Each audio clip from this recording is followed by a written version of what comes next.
আবার মেয়েদের কয়েকটি হারাম নাম আমাদের সমাজে খুব প্রচলিত। ইসলাম এই নামগুলোকে হারাম করেছে, অথচ এই নামগুলো আমরা খুব আগ্রহ করে রাখার চেষ্টা করি। এই নামগুলো যদি থাকে তাহলে আজকে চেঞ্জ করে ফেলবেন, কারণ ইসলাম হারাম করেছে। এর মধ্যে প্রথম নম্বর রয়েছে রিয়া।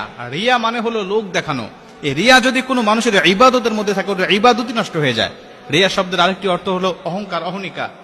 এটা যদি বাস্তব জীবনের উপরে প্রভাব পড়ে, বিশ্বনবী বলেছেন মানুষের নামের অর্থ, নামের প্রভাব তার বাস্তব জীবনের উপরে প্রভাব পড়ে, যার কারণে এটা দুনিয়া আখিরাত ভালো নাম হলে উজ্জ্বল করে দেয়, যদি এটা খারাপ নামের অর্থ বহন করে তাহলে দুনিয়া আখিরাত নষ্ট করে দেয়। এই জন্য অর্থবোধক নাম আমাদের রাখতে হবে। রিয়া নাম এটা রাখা যাবে না। দ্বিতীয় নম্বর হলো আসিফা। আসিফা নামের অর্থ হলো সে আফসোসকারী নারী। আফসোসকারী নারী বা হতাশাময় নারী। আফসোসকারী এই অর্থ যদি তার বাস্তব জীবনের উপর প্রভাব পড়ে, সারা জীবন তার আফসোস করতে যাবে, হতাশাময় জীবন তার কাটবে। এজন্য আসিফা নামটা এটা রাখা যাবে না। 3 নম্বর যে নামটি রয়েছে সেটা হলো মাংতাসা। এটা বর্তমান সময়ে খুব জনপ্রিয় একটি নাম, মানুষেরা খুব আগ্রহ করে রাখে। আগ্রহ করে রাখার পিছনে একটি কারণ আছে, সেটা হলো এর আবিধানিক যে আরবি অর্থটা আছে এটা আমরা অনেকেই জানি না।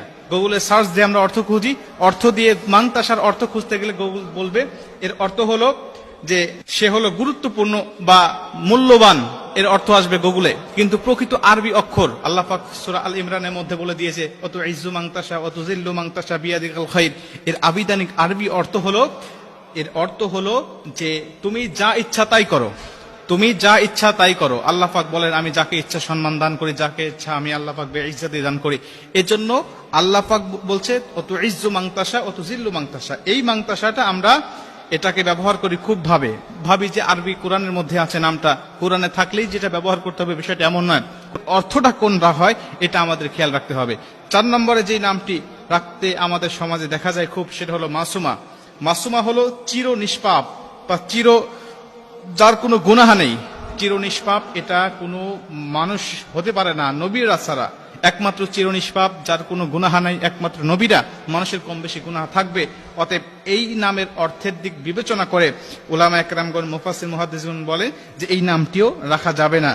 5 নম্বরে যে নামটি সেটা হলো মারিদা বা মারিদা।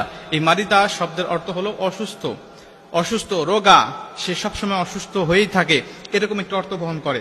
অতএব এর অর্থের প্রভাবটাও যদি মানুষের জীবনের উপরে পড়ে তাহলে সে সবসময় অসুস্থ হওয়ার সম্ভাবনাই বেশি থাকবে। নবীজি বলছে নামের অর্থ এর প্রভাব মানুষের উপরে পড়ে। 6 নম্বরে আরেকটি নাম সেটা হলো সাহেরা।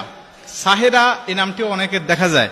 অনেকে বলেন যে ইব্রাহিম আলাইহিস সালাতু ওয়াস সালামের স্ত্রীর নাম ছিল সাহেরা। না, আসলে ওনার নাম ছিল সারাহ বা সারাহ, এই নামটি তার ছিলেন। অতএব সাহেরা অর্থ হলো জাদুগ্রস্ত নারী, যে জাদু করে এমন নারী। নবীজি পবিত্র হাদিসের মধ্যে এবং আল্লাহ পাক কোরআনের মধ্যে বিভিন্ন জায়গায় এই জাদুগ্রস্ত নারীদের ব্যাপারে কথা বলেছেন এবং তাদের উপরে অভিশাপ করা হয়েছে। অতএব সাহেরা নামটি রাখা আমাদের উচিত হবে না। এবং 7 নম্বর সেটা হলো আসিয়া। আসিয়া শব্দের অর্থ হলো শান্তি স্থাপনাকারী নারী। সেটা হলো ফিরাউনের স্ত্রীর নাম আমরা জানি, একজন মহিষী নারী ছিলেন। এই নামটি রাখা যাবে, কোনো সমস্যা নেই। কিন্তু আসিয়া এর অর্থটা নাফরমান, নাফরমান বা অস্বীকারী। অতএব এই আসিয়া এই নামটি রাখা যাবে না। এই নামগুলো যদি কারোর মধ্যে থাকে এগুলো চেঞ্জ করে নিতে হবে।